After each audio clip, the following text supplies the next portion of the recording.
Praise the lord. प्रभु गौरव पांतु। आज माने सुंदर सुजोग पाइछु प्रभु आमान को देई छंती सेति पय समस्त को प्रेज द लॉर्ड।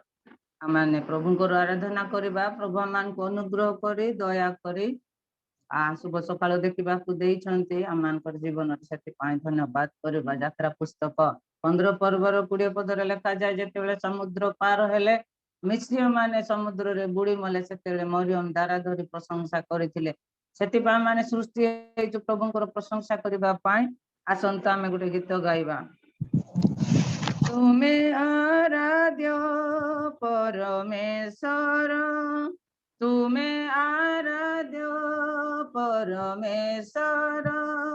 तुम्हें आधार सर्व सृष्टिर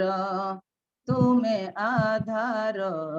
सर्व सृष्टिर तुम्हें आराध्य परमेश्वर तुम्हें आराध्य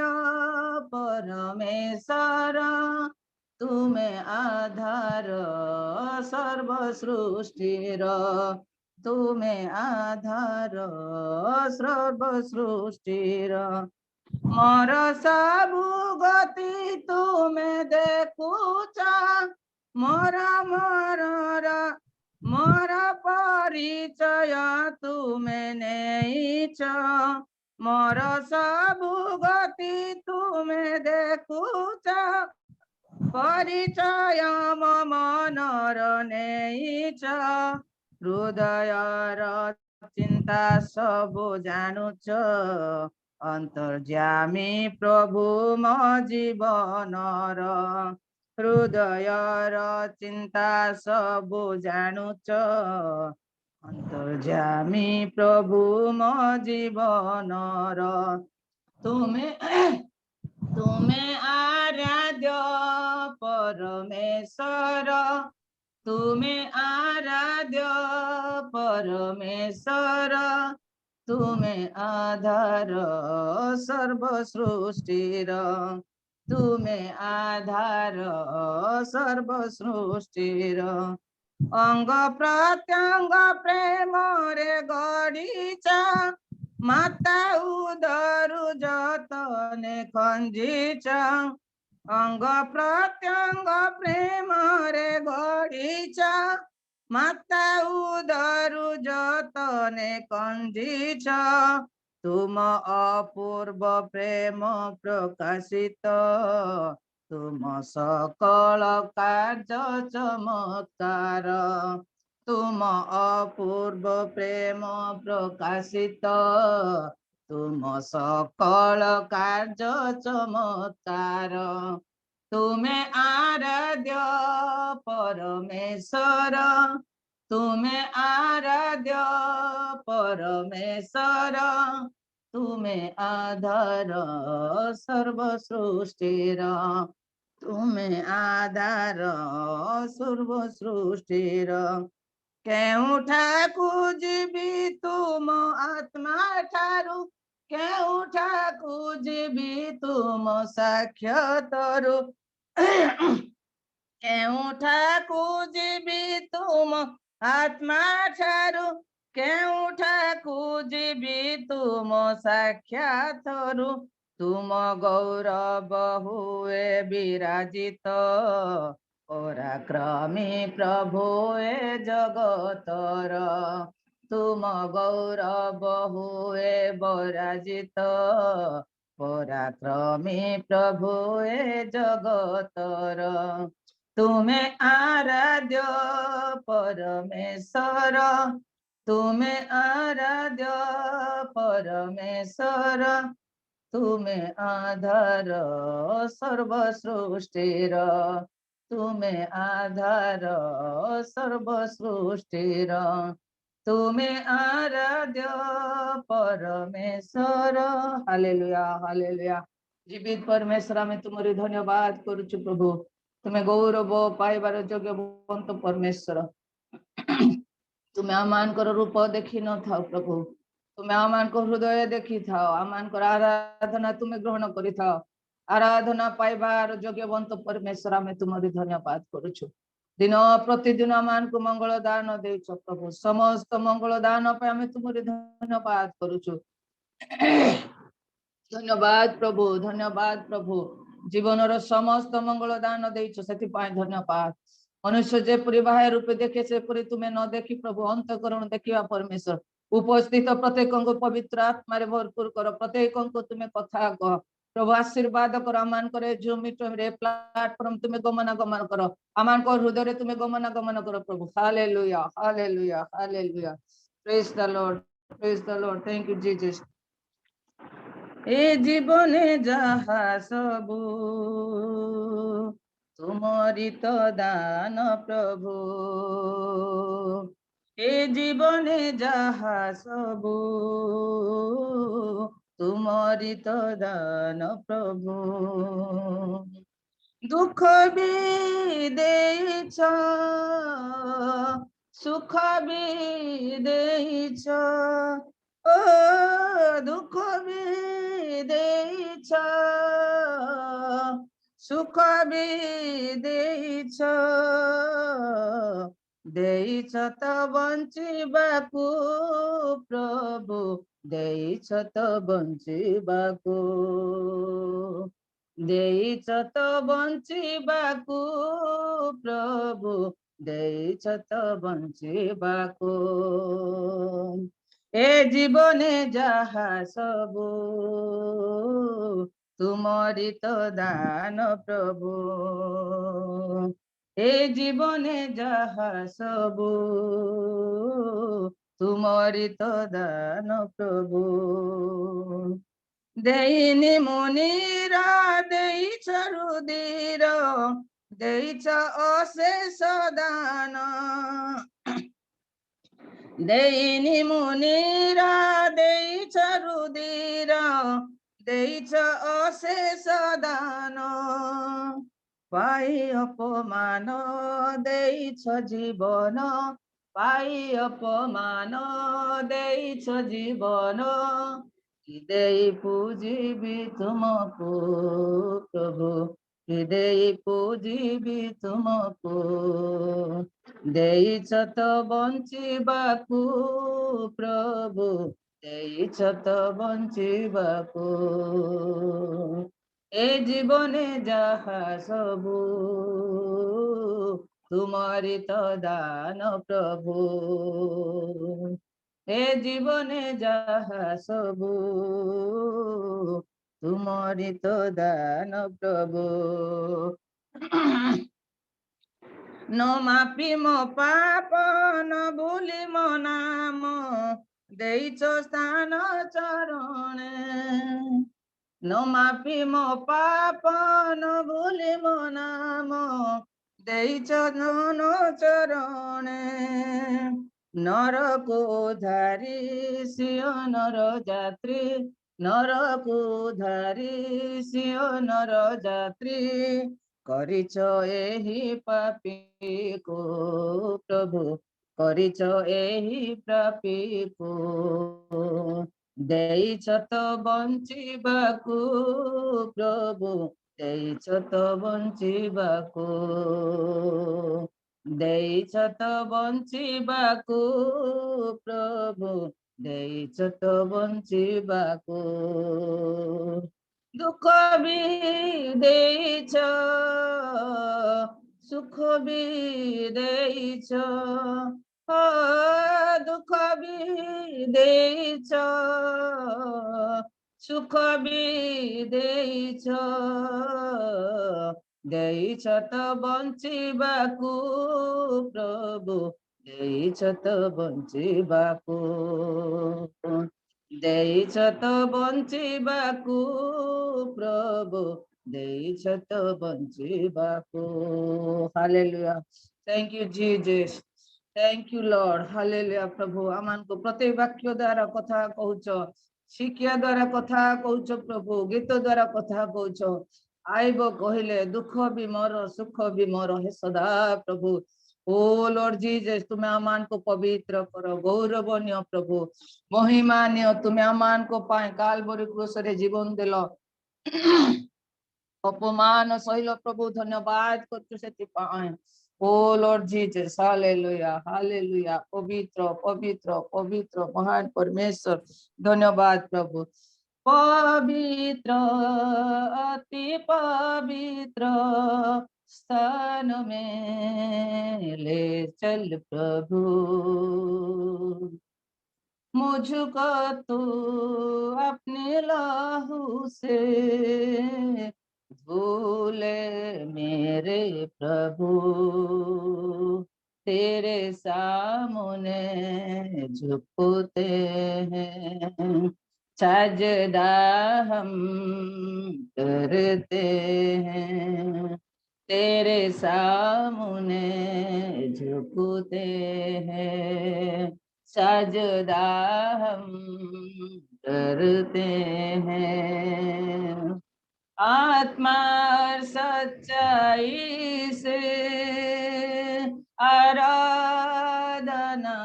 करते हैं, आत्मा और सच्चाई से आराधना करते हैं। पवित्र अति पवित्र स्थान में ले चल प्रभु, मुझको तो अपना लहू से धोले मेरे प्रभु, शुद्ध जल तू छिड़क दे, मन को मेरे बदल दे, प्रार्थनाएं हमारे आत्मा से तू भर दे, शुद्ध जल तू छिड़क दे, मन को मेरे बदल दे, प्रार्थना है हमारे आत्मा से तू भर दे। पवित्र अति पवित्र स्थान में ले चल प्रभु, मुझको तो अपने लहू से धोले मेरे प्रभु, जितना मैं तुमको जानू उतनी करीबी पाओ, जितना मैं तुझको चाहूं उतना ही आशीष पाओ, जितना मैं तुमको जानो उतनी करीबी पाओ, जितना मैं तुझको चाहूं उतना ही आशीष पाओ। पवित्र अति पवित्र स्थान में ले चल प्रभु, मुझको तो अपने लहू से धोले मेरे प्रभु, तेरे सामने झुकते हैं, सजदा हम करते हैं, तेरे सामने झुकते हैं, सजदा हम करते हैं, आत्मा और सच्चाई से आराधना करते हैं, आत्मा और सच्चाई से आराधना करते हैं। हालेलुया। पवित्र पवित्र पवित्र महान परमेश्वर, गौरव संभ्रम रक्षण जोगी परमेश्वर, व्यक्तिगत भाव रे हृदय रे कार्य करिबा प्रभु,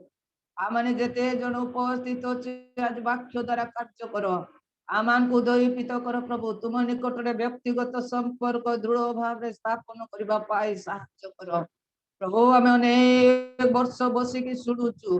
आमानकर जीवन रे परिवर्तन आनी दियो तुमर से पवित्र जल छिंची दियो आमान को प्रभु तुमर से रक्त रे आमान को परिष्कार करो प्रभु हमें तुम्हारी धन्यवाद को उपस्थित प्रत्येक को स्पर्श करो प्रभु स्पर्श करो पवित्र आत्मा तुम्हें गमन करो जेपरी तुम्हारी महिमा हबो शैतान चातुरी मंद शक्ति यीशु को नाम रे चली जाओ प्रभु तुम्हारी नाम रे भूत माने तरहर हुअन्ते तुम्हारी नाम रे रोगी माने सुस्थ हुअन्ते तुम्हारी नाम रे मृत माने उठन्ते तुम्हारी नाम में पापी रे परिवर्तन हुए हे सदा प्रभु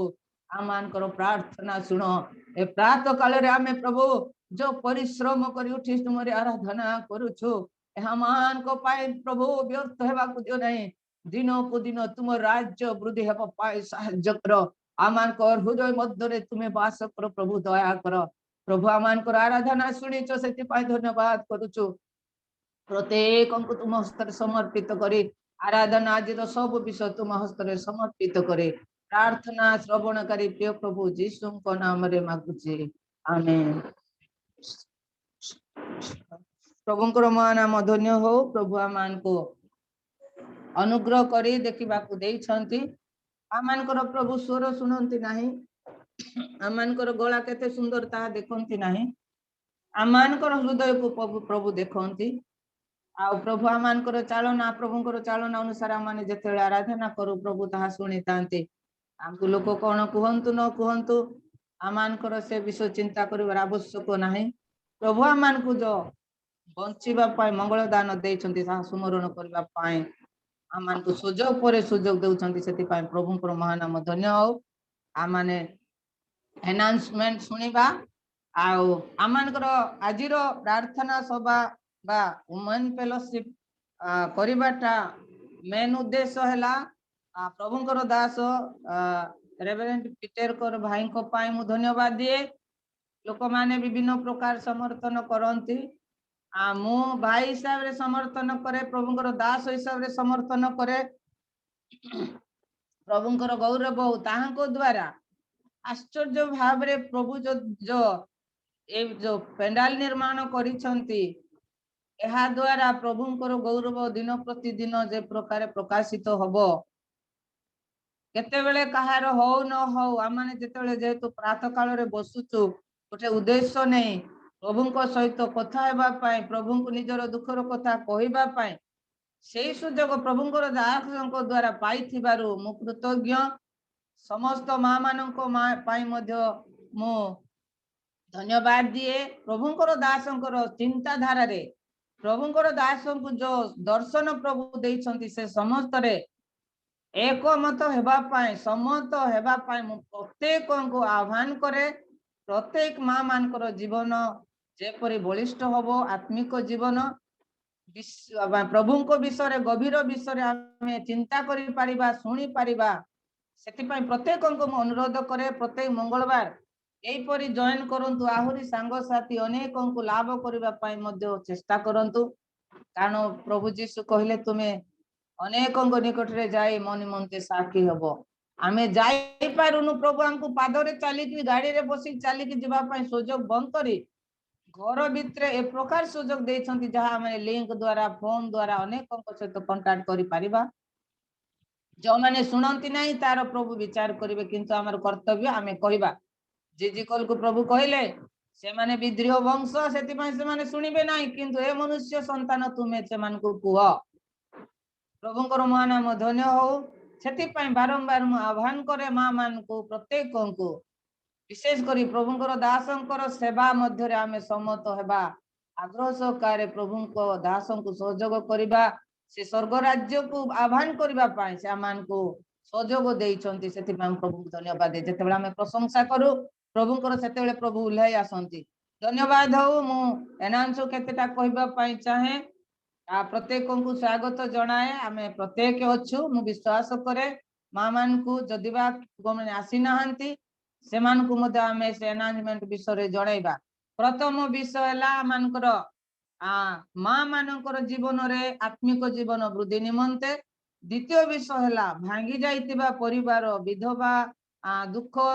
दुखरे थिबा स्त्री हो कि पुरुष हो एपरी जो परिवार मानकर शैतान पसिक आज भांगी देइची से शैतान रो दृढ़ गढ़ को भांगिबा पाई आम मानकर आत्मिकता शस्त्र शस्त्र को सुसज्जित करबा पाई माँ मान को आह्वान करे आमे प्रत्येक माँ मान बोझर सहित प्रार्थना करबा जो माने भी आम प्रभु को जानी नाहंती आम पाखरे अछंती बा परिचय लोक अछंती सेमानकु मध्य आमे प्रभु को कथा कहि सेमानकु सांत्वना देबा पाए चेष्टा करबा बोझर सहित सेमानक पाए आमे प्रार्थना करबा आम मानकर सुखर समय चली जाइछि वर्तमान आमे प्रभु ठारे आनंद करिवार प्रभु ठारे सुख करिवार सुख भोग करिवार समय आसीछि प्रथम विषय गला आमे दुखी लोक मानक पाए भांगी जाइतबा परिवार मानक पाए पुरुष हो कि स्त्री हो जे परिवार भी मध्य भांगी जाइछंती शैतान भांगी देइछि से परिवार मानक पाए बोझर सहित प्रार्थना करबा आ विधवा मानक पाए मध्य जो माने स्त्री नाही स्वामी नाही ए परिस्थिति रे थिबा लोक मानक पाए मध्य प्रार्थना करबा तृतीय विषय हैला आमनकर युवा युवती माने आज अनेक नष्ट होबाकू जाउछंती परिवार मानकरे विजाति हो आम जातिर हो प्रभु समस्त को प्रेम करती आमे समस्त को पाई प्रार्थना करबा युवा युवती मानक पाई प्रार्थना करबा तृतीय विषय हैला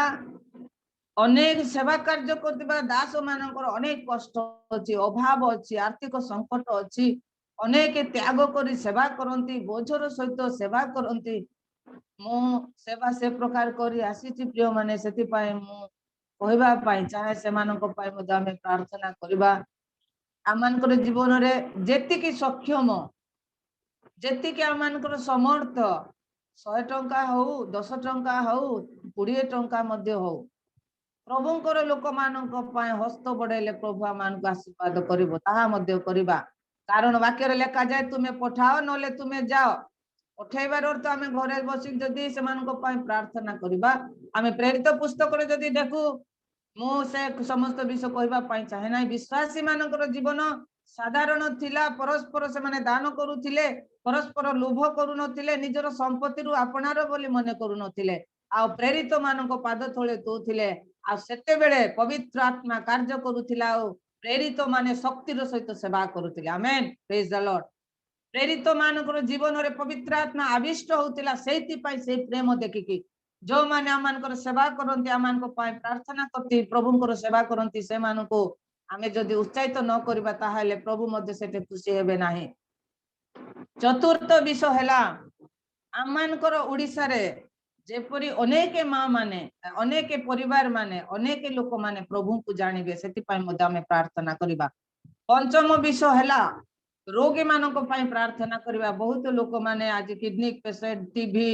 कैंसर विभिन्न प्रकार डायबिटीज विभिन्न प्रकार परिस्थिति अछंते सेमानक पाई मध्ये प्रार्थना करबा आ प्रभुंकर दास मानक ताड़ना होउची विभिन्न जगह मान करे आमे मु गोटे यूट्यूब रे देखुथिले गतकाली के गोटे मते पठेइथिले बालेश्वर रे गोटे घटना घटिची विश्वासी मानक से माने फेरे ने कि पूजा करउचंते आमानकर जीवन बलिष्ठ हो आमाने से परि न हो आमानकर जीवन रे प्रभु गौरव पांतु एनो ए समस्त ए पंचम विषय नहीं कि जो समस्त विषय नहीं कि प्रार्थना करेंगे मु एबे भौणी पद्मसिनी को अर्पण करछि से समस्त विषय को से नेबे धन्यवाद दीदी अति सुंदर भाव रे आमान को आराधना रे कढई देले उत्तम उत्तम गीत गाई प्रभु को उपस्थिति को नेले सेथि पाए आमे प्रभु को धन्यवाद दोछु पुणे आपन को मते धन्यवाद दोछु अति सुंदर कंठ भी देइछंती एते एइसरे भी प्रभु आपन को व्यवहार करूछंती सेथि पाए आमे प्रभु को धन्यवाद दोछु एते बेले केतटी प्रार्थना पॉइंट भी आपन रखिछंती जो पांचटी पॉइंट नै कि आमे प्रार्थना करिबा आजिरो आराधना करुथिबा दीदी को सकासे तांको परिवार सकासे तांकर मिनिस्ट्री सकासे पुणे दुईटी प्रार्थना विषय को मु रखिबी आत्मिक जीवन रो अभिवृद्धि आ भांगी जाइथिबा परिवार पुणे जो माने प्रभु को जानि नाहंती से माने जेपरि प्रभु को जानिबे पुणे तांको चरण तळ को आसीबे आ सेथि सकासे पुणे आजिरो दासी सकासे जो दासी आज प्रभु को वाक्य नै आसुछंती आ से दासी सकासे माने प्रार्थना करिबा प्रभु जेपरि तांको व्यवहार करिवे उत्तम वाक्य नै जेपरि आसीबे आ तांको सकासे मध्ये माने प्रार्थना करिबा आमान को गहण रे पीटर आज्ञा अछंती से आमान को प्रार्थना रे कढेले प्रेज द लॉर्ड आज्ञा प्रेज द लॉर्ड सिस्टर प्रार्थना प्रातः काल उपासना रे उपस्थित थिबा प्रत्येक को प्रभु जीशु कृष्ण को नाम रे मु नमस्कार ज्ञापन करूछि। आसंतु आमने प्रार्थना करिबा। सैन्याधिपति सदा प्रभु तुमर से पवित्र मत नाम को धन्यवाद दउछु। प्रभु तुमर स्तुति तुमर प्रशंसा गौरव करूछु, पूजा अर्चना करूछु। रात्रि रे आमान को मिठी निद्रा देलो, भलो स्वप्न दर्शन देलो, चतुर्पार्श्व दूत मान को छावनी कलो, उद्धार कलो, रक्षा कलो। प्रातः काल रे तुम पद तले बसिया पाई सुंदर सुजोग देलो प्रभु। तुमर स्तुति आराधना करिया पाई सहाय्य कलो प्रभु। धन्यवाद दउछु, धन्यवाद दउछु पिता रियल मिनिस्ट्री द्वारा प्रभु। आउ जो प्रभु परमेश्वर आज आमे समस्त प्रभु आज गोटे ओ प्रभु झूम रे एकत्रित हो पारि अछु। धन्यवाद दउछु। विशेष प्रार्थना करूछि तुम दासी प्रभु पद्मासिनी कराटो सुंदर भाव से परिचालना करूछंती। तांको तुम हस्त रे समर्पण करूछि। तांको तुम बहुल भाव आशीर्वाद करो, तांको परिवार को तुम आशीर्वाद करो बोली हमें प्रार्थना करूछु। ता सहित प्रार्थना करूछु पिता तुम दासी प्रभु पद्मिनी दिगाल प्रभु आ बहुत सुंदर भाव से वर्षिप परिचालना करियछंती। तांको मद तुम आशीर्वाद करो, तांको परिवार को आशीर्वाद करो बोली हमें प्रार्थना करूछु। आज प्रभु जो दासी को तुम मनोनीत करिछ तुम जीवंत वाक्य प्रकाश करबा निमंते तुम दासी को प्रभु तुम वाक्य रे आत्मार अभिषेक करो, तांको मुख दे तुम जीवंत वाक्य प्रकाश करो बोली प्रार्थना करूछु। आमे जेते लोक बसिछु तुम वाक्य को सुनिबु, तुम रब को सुनिबु, बुझी पारिबु, हृदय रे संचय कर रखि पारिबु, वाक्य अनुसार चली पारिबु। सेति पई तुम सहाय्य करो बोली प्रार्थना करूछि। आज जूम रे जेते लोक बसिछंती समस्त को तुम आशीर्वाद करो, नाम धरी धरी आशीर्वाद करो। समस्त समस्या को तुम्हें दूर करो, समस्त को तुम्हें शांति दियो, समस्त को तुम्हें आनंद दियो, समस्त जीवन में तुम हस्त बढ़ई दियो, समस्त को तुम्हें आशीर्वाद प्रदान करो बोली प्रार्थना करुछि। आज प्रातः काल उपासना एक आशीर्वाद युक्त उपासना हो, एक फलवंतर उपासना हो, एक समस्यार समाधान उपासना हो। ओ प्रभु तुम्हें दया करो बोली प्रार्थना करुछि। विशेष प्रार्थना करुछि पिता तुम दासी प्रभु जो प्रार्थना अनुरोध सब रखी अच्छंती प्रभु मु न कहिबा पूर्व तुम्हें समस्त विषय जानिबा परमेश्वर। विशेष प्रार्थना करुछि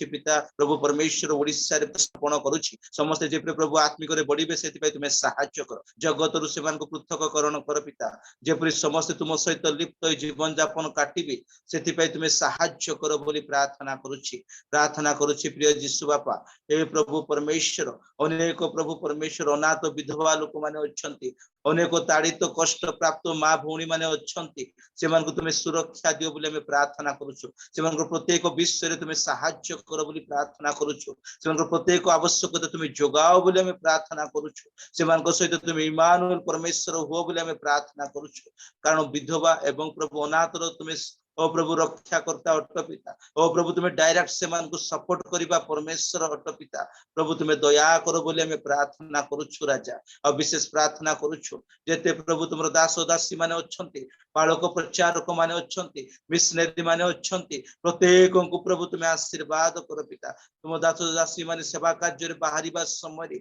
सेमान को सहित तुम्हें रुह पिता। जीवा आसीबारे तुम्हें सहाय्य करो, सेवा कार्य वृद्धि हेबारे सहाय्य करो, मंडली बढ़िबारे तुम्हें सहाय्य कर। प्रत्येक मंडली जीवंत मंडली हुंतु, प्रत्येक मंडली जागृत मंडली हुंतु, प्रत्येक मंडली प्रभु ज्वलंत मंडली हुंतु, प्रत्येक मंडली प्रस्तुत मंडली हुंतु, प्रत्येक मंडली सुसमाचार प्रचारित मंडली हुंतु बोली प्रार्थना करूछि। हालेलुया प्रभु तुम्हें दया करो, आशीर्वाद करो। विशेष प्रार्थना करूछि पिता हे प्रभु रियल मिनिस्ट्री तुम नाम रे आरंभ हेछि, तुम नाम रे चलीबा को दियो, तुम द्वितीय आगमन पर्यंत चलीबा को दियो। रियल मिनिस्ट्री द्वारा अनेक हजात्मा तुम निकट को आसु बोली हमें प्रार्थना करूछु। रियल मिनिस्ट्री जेते प्रभु तुमर दास माने अछंती, सेवा कार्य करंती, प्रतिदिन डोर टू डोर सुसमाचार प्रचार कार्य करंती, समस्त को तुम्हें आशीर्वाद करो। तांको परिवार मान को तुम्हें आशीर्वाद करो, तांको परिवार प्रत्येक पिला मान को सदस्य मान को आशीर्वाद करो। जेते लोक मान को सुसमाचार सुनांती, न्यू टेस्टामेंट दियंती, समस्त जेपरि प्रभु तुमर वाक्य को पढ़िबा पई मन दियो,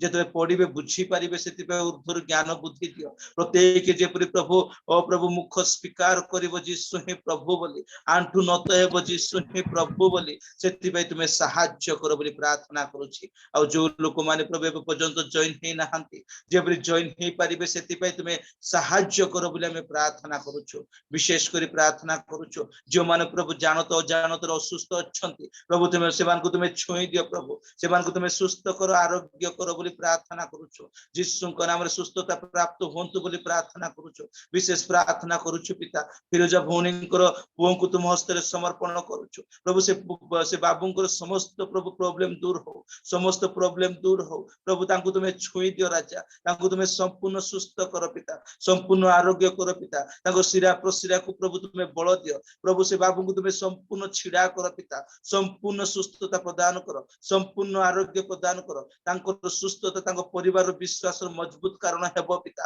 प्रभु से तांको सुस्थता तांको पय साक्षर कारण हेबो पिता प्रभु से बाबू को तुमे संपूर्ण सुस्थ आरोग्य करो बोले मैं प्रार्थना करूछु ओ प्रभु प्रार्थना करूछु जानि पारु ना प्रभु सेमान को तुमे छुई दियो प्रभु सेमान को तुमे सुस्थ करो आरोग्य करो बोले हमें प्रार्थना करूछु राजा तुमे दया करो बोले हमें प्रार्थना करूछु प्रत्येक परिवार को तुमे आशीर्वाद करो बोले हमें प्रार्थना करूछु प्रिय प्रभु मोज्जग्र प्रार्थना तुमे सुनि अच्छो प्रभु तुमको धन्यवाद दे एही प्रार्थना प्रिय प्रभु यीशु को नाम रे मांगुछु पिता आमेन। धन्यवाद आज्ञा आमर प्रार्थना रक्षा करी अति सुंदर भाव में प्रार्थना आम को कढ़ई नहीं प्रभु आपन को आशीर्वाद करंतु आपन को परिवार को आशीर्वाद करंतु एते बेला आमनकर समस्त कार्य समाप्त होईछि मुख्य विषय रही माने प्रभुଙ୍କର वाक्य सुनिबा प्रत्येक जदि सठिक जगार बसी हम अनुरोध करुछि समस्ते वीडियो ऑन करके बसंतु जेहेतु आम प्रभुଙ୍କର उपस्थिति रे बसीछु लोक देखाणिया जगार माने बसीनु प्रभुଙ୍କର उपस्थिति रे बसीछु प्रभुଙ୍କର सेवा करिबा पाई निद्रा को भंग करी आमने बसीछु तेणु प्रत्येक को अनुरोध करुछि आमने वीडियो ऑन करिबा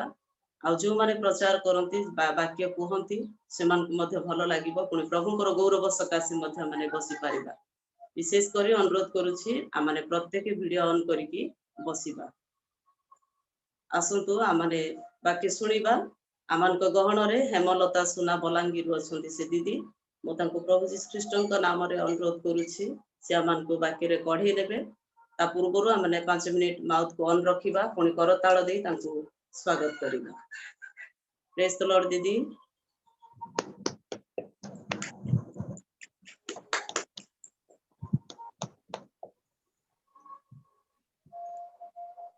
सुधा प्रभु महत नाम धन्यवाद हो रियल मिनिस्टर समस्त कर्मकर्ता समस्त भाई भौणी विशेष करी पद्मिनी दिगाल दीदी को धन्यवाद दिए कारण से मते आज को दुई नंबर थर मते एठी चांस देइछंती से जहाँ भी हो प्रभु मनोनीत करिछंती जेहेतु आमाने धूली नगण्य मनुष्य सुधा से आम खतरा से उठेबार परमेश्वर प्रभु यीशु ख्रीष्ट नाम रे समस्त को नमस्कार जनाउछि समस्त को नमस्कार।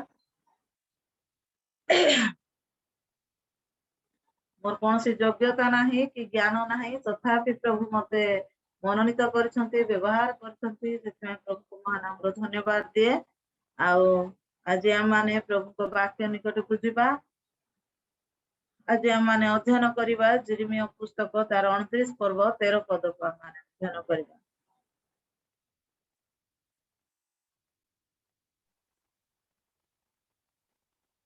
तुम्भी माने आंभ को अन्वेषण करिबो और सर्वांतकरण सहित आंभ को खोजिले आंभर उद्देश्य पाइबो। प्रभु ए वाक्य बुझिबा पाई हम समस्त को सहायता करंतु आमेन। मोर आवाज भल रे जाउछि सुबुछि हमने देखुछु आज ईश्वर उद्देश्य हमने पाइबा निमंते यिर्मयाह मान को कौन करछंती एठी ना से कहउछंती आ तुमे माने आम अन्वेषण करिबो ओ सर्वांतकरण सहित हमको खोजिले हमर उद्देश्य पाइबो।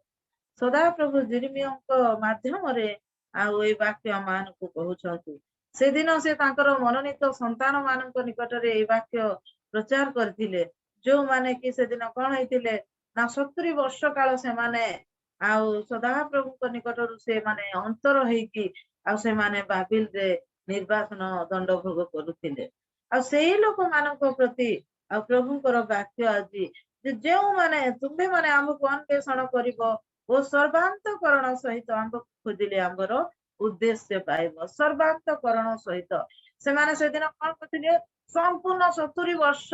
ସେମାନେ ଆଉ ଜେରୁସାଲେମରୁ ଯେତେବେଳେ ନିର୍ବାସନ ହେଇକି ଯାଇଛନ୍ତି ଆଉ ବାବିଲ ନଗରକୁ, ଆଉ ସେଇ ସ୍ଥାନରେ ସେମାନେ କଣ କରିଛନ୍ତି ନା ଈଶ୍ୱରଙ୍କ ଠାରୁ ଦୂରରେ ସେମାନେ ରହିଛନ୍ତି। କିନ୍ତୁ ପ୍ରଭୁ ସେମାନଙ୍କୁ ଆଜି ଖୋଜୁଛନ୍ତି। ଆଜି ସଦା ପ୍ରଭୁ ସେମାନଙ୍କୁ ତାଙ୍କ ନିକଟକୁ ଫେରେଇ ଆଣିବା ନିମନ୍ତେ ସେ ଚାହାନ୍ତି। ଆଉ ସେଥିପାଇଁ ସେ ଜିର୍ମିୟାଙ୍କ ମାଧ୍ୟମରେ ସେ କହୁଛନ୍ତି ଯେ ତୁମେ ମାନେ ଆମକୁ ଅନ୍ୱେଷଣ କରିବ ଆଉ ସର୍ବାନ୍ତକରଣ ସହିତ ଆମକୁ ଖୋଜିଲେ ଆମର ଉଦ୍ଦେଶ୍ୟ ପାଇବ। ସର୍ବାନ୍ତକରଣ ସହିତ ଖୋଜିଲେ ଆମର ଉଦ୍ଦେଶ୍ୟ ପାଇବ। ଆମେ ଖୋଜିବା, କାହାକୁ ଖୋଜିବା? ସେଦିନ ସିନା ସେଇ ନିର୍ବାସନ ଭୋଗ କରୁଥିବା ତାଙ୍କର ସନ୍ତାନ ମାନଙ୍କ ପ୍ରତି ଏଇ ବାକ୍ୟ ଆସିଥିଲା। ଆଜି ପ୍ରକୃତରେ ଆମମାନଙ୍କ ନିକଟକୁ ଏଇ ବାକ୍ୟ ପ୍ରଭୁଙ୍କର ଆସିଅଛି। ଆଜି ବାକ୍ୟ ମାଧ୍ୟମରେ ସେ ଆମମାନଙ୍କୁ ଉପଦେଶ ଦଉଛନ୍ତି, ବାକ୍ୟ ମାଧ୍ୟମରେ ଆହ୍ୱାନ କରୁଛନ୍ତି, ବାକ୍ୟ ଦ୍ଵାରା ସେ ଆମମାନଙ୍କୁ କଥା କହିକି ତାଙ୍କ ନିକଟକୁ ସେ ଡାକୁଛନ୍ତି। କଣ ପାଇଁ? ଆମର ଅନ୍ୱେଷଣ କର। ଆଜି ଈଶ୍ୱରଙ୍କର ଅନ୍ୱେଷଣ କରିବା, ସର୍ବାନ୍ତକରଣ ସହିତ ତାହାଙ୍କୁ ଖୋଜିବା ଆଉ ତାଙ୍କର ଉଦ୍ଦେଶ୍ୟ ପାଇବା। ତାଙ୍କୁ ଆମେ ପାଇବା, କେମିତି ପାଇବା? ଆମେ କେମିତି ଖୋଜିବା ଆଉ ତାହେଲେ ଆମେ ତାଙ୍କୁ ପାଇବା? ଆମେ ଦେଖିବା ମାଥିଉ 13 ପର୍ବ ତାର 44 ରୁ 48 ପଦ ପର୍ଯ୍ୟନ୍ତ ଟିକେ ପାଠ କରିବା।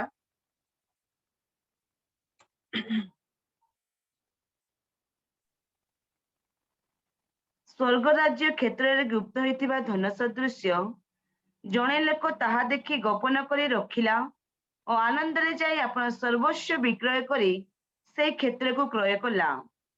ପୁନଶ୍ଚ ସ୍ୱର୍ଗ ରାଜ୍ୟ ଉତ୍ତମ ମୁକ୍ତା ଅନ୍ୱେଷଣ କରୁଥିବା ଜଣେ ବଣିକ ସଦୃଶ୍ୟ। ଗୋଟିଏ ବହୁମୂଲ୍ୟ ମୁକ୍ତା ଦେଖି ସେ ଯାଇ ଆପଣ ସର୍ବସ୍ୱ ବିକ୍ରୟ କରି ସେହି ମୁକ୍ତାକୁ କ୍ରୟ କଲା।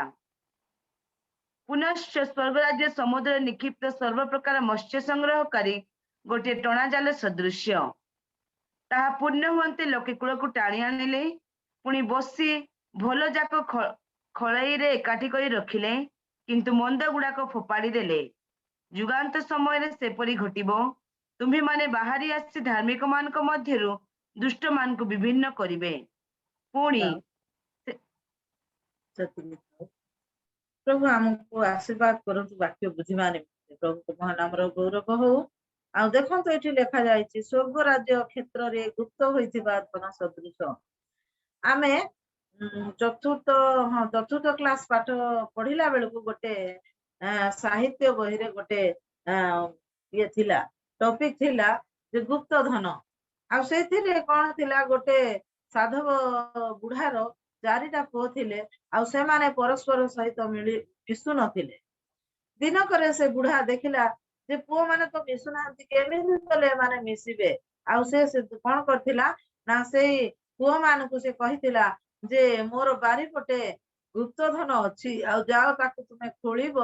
ଆଉ ତହିଁରେ ତୁମେ ମାନେ ସେଇ ଗୁପ୍ତ ଧନ ପାଇବ ଆଉ ସମସ୍ତେ ଭାଗ କରିକି ନବ। ପୁଅ ମାନେ ତ କେହି କାହା ସହିତ ମିଶୁ ନଥିଲେ, କିନ୍ତୁ ସେମାନେ ସେତେବେଳେ କଣ ହେଇଛି, ଯେତେବେଳେ କହିଲେ ବାପା ତାଙ୍କର ଅନ୍ତିମ ସମୟରେ ଆଉ ଯେ ମୋର ବାରିପଟେ ମୁଁ ଗୁପ୍ତ ଧନ ଲୁଚେଇକି ରଖିଛି, ଆଉ ସେଟା ଖୋଳିବ, ମାଟି ଖୋଳିବ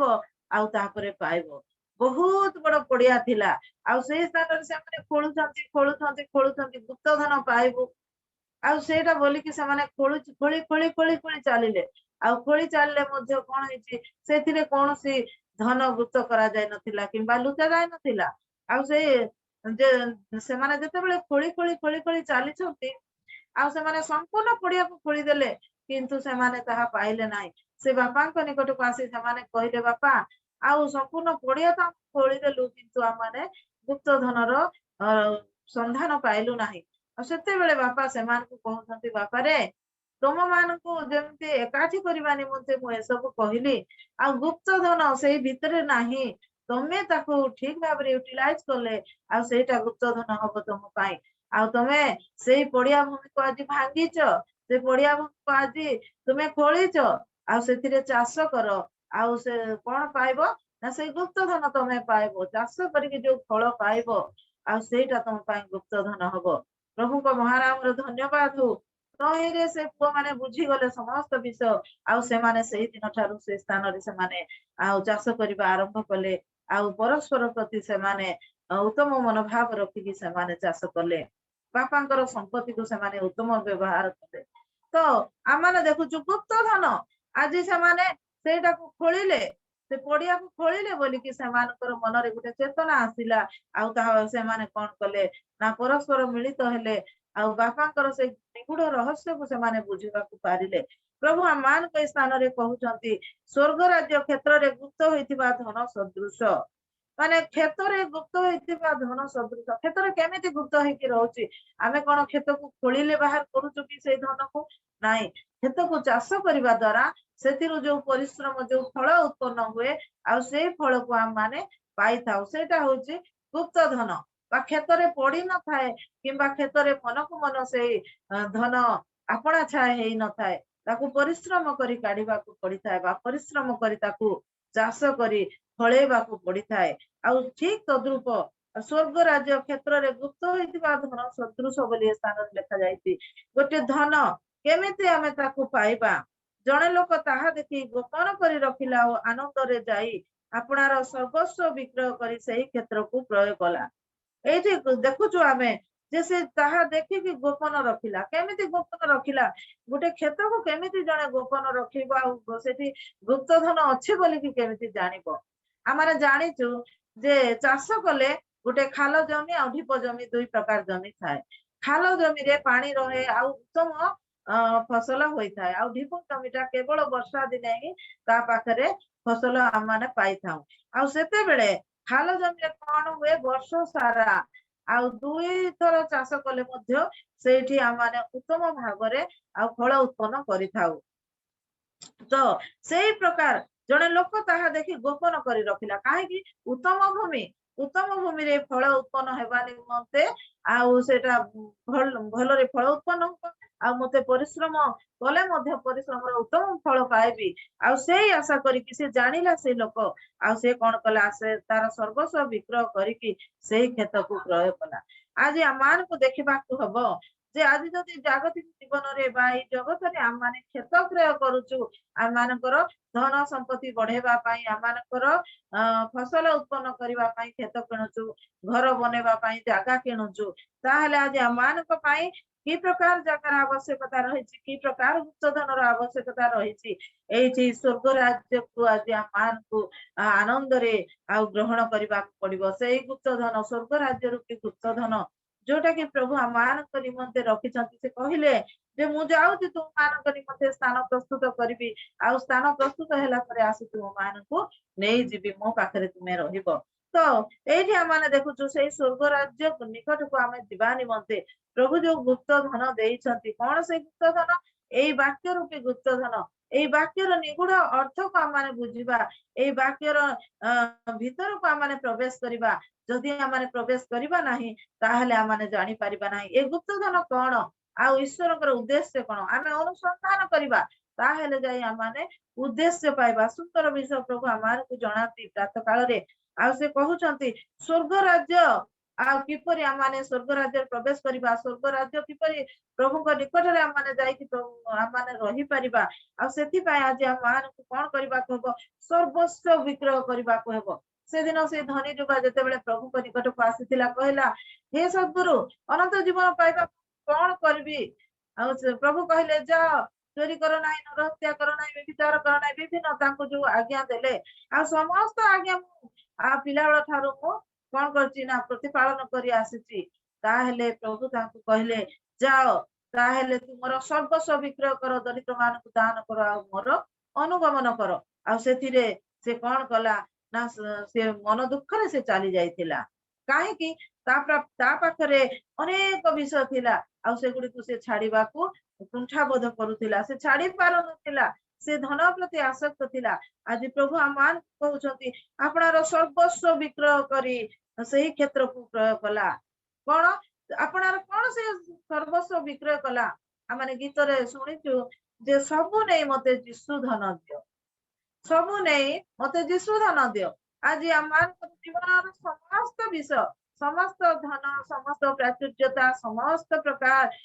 परीक्षा प्रलोभन आमने एड़े देबा प्रभु को नाम रे आ प्रभु को निकट रे आमने निज को विक्रय करबा आज प्रभु को निकट रे आमने विक्रय करबा केमिति ना प्रभु आपणार रक्त दे आमान को जय करिसंती सेति पय आमने सेही खेत को किनिबा सेही स्वर्ग राज्य को आमने किनिबा आ तांकर उद्देश्य आमने पाई परिबा तापरे स्वर्ग राज्य उत्तम मुक्ता अन्वेषण करुथिबा जने बणिक सदृश बोली मध्ये लिखा जाए आमने देखिछु मुक्ता कोठु मिले ना सामुका भितरु मुक्ता मिली थाए गभीर समुद्र मध्यरे आ सामुका मध्यरु मुक्ता माने पाई था आ सेही मुक्ता को अन्वेषण करुथिबा जने बणिक सदृश बोली के लिखा जाय मुक्ता अन्वेषण करंती के मुक्ता अन्वेषण करंती जे आ से मुक्तार विषय जे जानि थांती आ कोठु मिलिबो कोन करिबो जे उद्देश्य पाई थांती से ही ताको अनुसंधान करंती आ से कोन करंती अन्वेषण करिकि से पांती तो आज आम देखा आम जदि प्रभु कथारे रहीचु आम जदि प्रभु निकट में निज को समर्पण करिचु ताहले आज आम को से मुक्त अन्वेषण करने सदृश आज वाक्य द्वारा प्रभु निकट को आम मैंने अग्रसर हेबा से दिन जो कबरस्थ जीशु को से दिन कौन कले ना मगदलिनी मरियम आउ से स्त्री लोक माने तापरे पितर आउ जने तांकर शिष्य से कौन करथिले ना जाइथिले दौड़ी जाइथिले जे जीशु पुनरुत्थान है कि जीवा विषय से माने मने पकौ नथिले आ से माने जाइथिले जीशु का शरीर पाइबा पाए आ सेते बेले कोन करथिले माने गले आ जीशु का शरीर से माने पाइ नथिले से माने अन्वेषण कले जीशु को से दिन आ जते बेले आ ता पछरे पछरे तांकर शिष्य माने आसिले आ से माने कोन करछंती सत्य कि मिछ बोली कि से माने डायरेक्ट से भीतर को प्रवेश करी कि से माने देखिले जीशु का शरीर से माने खोजिले किंतु से दिन से माने पाइ नथिले अन्वेषण कले से माने जीशु को अन्वेषण करिथिबा हेतु ताहा पर मुहूर्त रे प्रभु से मान को दर्शन देले आज आमाने प्रभु को सही प्रकार अन्वेषण करिवार आवश्यकता रहिछि आमे जदि अन्वेषण न करिबा ताहले प्रभु पर उद्देश्य आमाने पाइबा नाही तापरे आ गोटे विषय लिखा जाए जे स्वर्ग राज्य समुद्र रे निक्षिप्त सर्व प्रकार मत्स्य संग्रहकारी गोटे टणा जाल सदृश गोटे जाल रे कोन पड़िबो ना माछ पड़िबो आ से जते बेले मत्स्य संग्रहकारी से माछ जाल पकाए सेते बेले सी जानि न थाए एठी बेसी माछ अछि कि बेसी माछ नाही कारण माछ माने जदि थांती से माने गभीर जल रे से माने थांती से माने ऊपर बाहरी न थांती जदि बाहरिले आउ से माने अल्प संख्यक बाहरी थांती किंतु से अल्प संख्यक माछ को देखि कि आ कोन करे मत्स्य संग्रहकारी सेठी जाल पकाए जे एठी माछ अछि आ सेठी से माछ पाई थाए तो आज आम देखा ईश्वर उद्देश्य पाइबा निमते आ मत्स्य संग्रहकारी से अनुमान करिछि आ से कोन करछि से स्थान से माछ जाल पकाउछि आ से माछ पाउछि आज आमान को प्रभुकर अनुग्रह आसीछि आज ए वाक्य द्वारा आम माने कोन करिबा ना हजात्मा मानक निकट को आम माने पहुंचिबा जोठी आ प्रभुकर वाक्य प्रचार हेई पार नाही जोठी प्रभुकर राज्य पाई कार्य हेई पारु नाही आ सेही स्थान रे आम माने पहुंचिबार आवश्यकता रहिछि अनेक स्थान आज खाली पड़ी अछि आज सेही स्थान को आम माने जिबा आउ आम माने देखिबा जे आमे से जिनिमी 29 रो 13 पद को पुनर्बार आउ माने प्रत्यावर्तन करबा सेठी लेखा होछि जे आ तुमे माने अन्वेषण करबा आ सर्वांतकरण सहित अन्वेषण करबो बोली लेखा जाउछि सर्वांतकरण सहित आमे प्रभुकर अन्वेषण करबा आउ द्वितीय विवरणी तार 4 पर्व 28 रु 30 पद टिके पाठ करिवे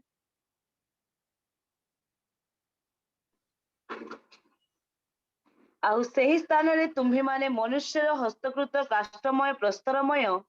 पुणी जो माने देखंती नाही कि सुनंती नाही कि भोजन करंती नाही कि आग्रहण करंती नाही एपरि देवगण सेवा करिवो मात्र से स्थान रे जेबे तुम्ही माने सदा प्रभु तुम परमेश्वरଙ୍କର अन्वेषण करिवो तेबे आपणार समस्त अंतःकरण समस्त प्राण सहित ताहांकर अन्वेषण कले ताहांकर उद्देश्य पाइबो जेतेबे तुम्ही संकट रे पड़िबो ओ एही समस्त तुम्भ उपरे घटिबो सही शेष काल तुम्हें सदा प्रभु तुम परमेश्वर प्रति फेरिबो और ताहांकर रबरे अवधान करिबो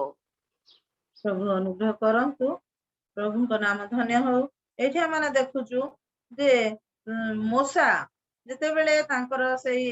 दुग्ध मधु प्रवाहित देश को आ से मानकु पढ़ेई नउचंती तांकर मनोनीत संतान मानकु आ सेई समय से कोन करछंती ना मोसा से स्थान रे प्रवेश करि पारु नाहंती आ जो द्वारा से कहउचंती मु सेना प्रवेश करि पारिबि नाही किंतु तुमे माने से स्थान रे प्रवेश करिवो किंतु से स्थान रे जते बेले तुमे माने प्रवेश करिवो सेते बेले कोन करिवो ना आउ सेई स्थान रे तुमे माने मनुष्यर हस्तकृत काष्ठमय ओ प्रस्तरमय पुणी जो माने देखंती नाही कि सुनंती नाही कि भोजन करंती नाही कि आग्रहण करंती नाही एपरि देवगणर सेवा करिवो अर्थात तुमे कर बोली कि कहू नाहंती से स्थान रे तुमे हुए तो पथभ्रष्ट हेबो तुमे हुए तो प्रतिमा पूजा रे आसक्त हेबो तुमे हुए तो ईश्वरंक ठारू विमुख हेबो ईश्वरंकर जो अनुग्रह ए प्रांतर रे तुमे माने पाइछ ईश्वरंकर जो ब्लेसिंग को से माने पाइछंती किंतु सेटा से माने कोन करछंती ना भूली दिबे हुए तो भूली दिबे आ सेति पई से मान को आगरु से चेतावनी दउछंती आ तुमे से स्थान रे आ काठ पत्थर रो मूर्ति हुए तो सेवा करिवो आ सेति पई मात्र सेही स्थान रु जेबे तुम्भे माने सदा प्रभु तुम परमेश्वरकर अन्वेषण करिवो तेबे आपणार समस्त अंतकरण ओ समस्त प्राण सहित ताहाकर अन्वेषण कले ताहाकर उद्देश्य पाइबो तुमे से स्थान को जीवो हुए तो तुमे पथभ्रष्ट होई जीवो हुए तो तुमे ईश्वर को ठारू विमुख होई जीवो किंतु से स्थान को जाई कि तुमे जते बेले प्रभु को आ अन्वेषण करिवो सदा प्रभु कर अन्वेषण करिवो तेबे आपणार समस्त अंतकरण ओ समस्त प्राण सहित ताहाकर अन्वेषण कले ताहाकर उद्देश्य पाइबो केमिति उद्देश्य पाइबो ना आपणार समस्त अंतकरण आ समस्त प्राण देई कि ताहाकर अन्वेषण करबा पड़िबो सदा प्रभु कर प्रथम आ श्रेष्ठ आज्ञा कोन थिला आ माने देखुचु माथ्यू तार 22 रो 37 पद टिके पढिबे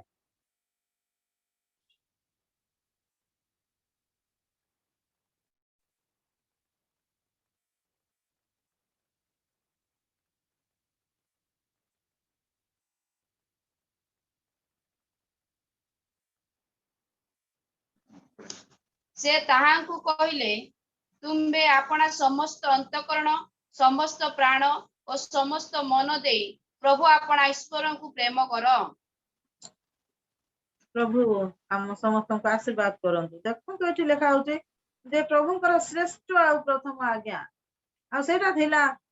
आपणार समस्त अंतकरण समस्त प्राण समस्त मन दे प्रभु आपना ईश्वर को प्रेम करो तो ए स्थान रे मूसा मध्य से विषय कहउछंती जे तुमे आपणार समस्त अंतकरण और समस्त प्राण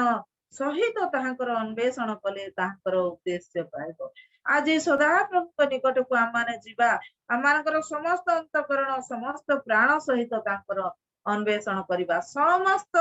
विषय को आज तांको निकट रे आमाने समर्पण कले आमाने सदा प्रभु कर कोन पाइबा उद्देश्य पाइबा आमे अन्वेषण करिबा ताहले आमाने उद्देश्य पाइबा आउ आमाने जते बेले जिरिमिया पुस्तक रे देखुचु जे तुम्हे माने हमको अन्वेषण करिवो आ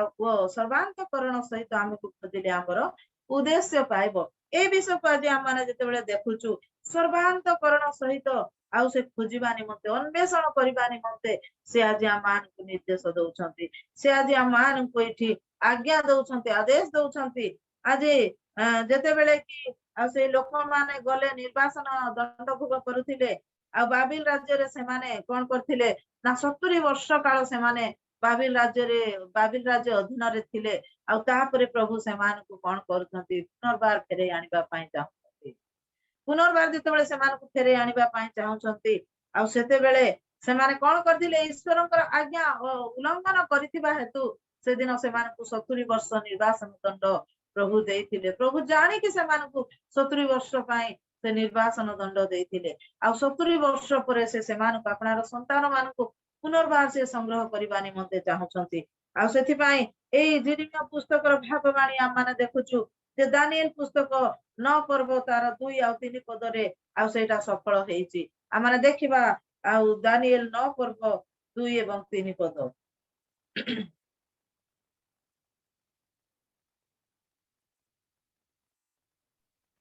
ତାହାର ରାଜତ୍ୱର ପ୍ରଥମ ବର୍ଷରେ ମୁଁ ଦାନିଏଲ ଶାସ୍ତ୍ର ଦ୍ୱାରା ବର୍ଷର ସଂଖ୍ୟା ଅର୍ଥାତ୍ ଜିରୁସାଲାମର ଉଚ୍ଛିନ୍ନତାର ସମୟ 70 ବର୍ଷ ହେବା ବିଷୟରେ ସଦାପ୍ରଭୁଙ୍କର ଯେଉଁ ବାକ୍ୟ ଜିରିମିୟ ଭବିଷ୍ୟତ ବକ୍ତାଙ୍କ ନିକଟରେ ଉପସ୍ଥିତ ହୋଇଥିଲା ତାହା ମୁଁ ବୁଝିଲି। ଏଣୁ ମୁଁ ଉପବାସ, ଚଟ ପରିଧାନ ଓ ଭସ୍ମ ଲେପନ କରି ପ୍ରାର୍ଥନା ଓ ବିନତି ଦ୍ୱାରା ପ୍ରଭୁ ପରମେଶ୍ୱରଙ୍କ ଅନ୍ୱେଷଣ କରିବା ପାଇଁ ତାହାଙ୍କ ପ୍ରତି ଦୃଷ୍ଟି କଲି। ହାଲେଲୁୟା, ପ୍ରଭୁଙ୍କ ନାମ ଧନ୍ୟ ହଉ। ଏଠି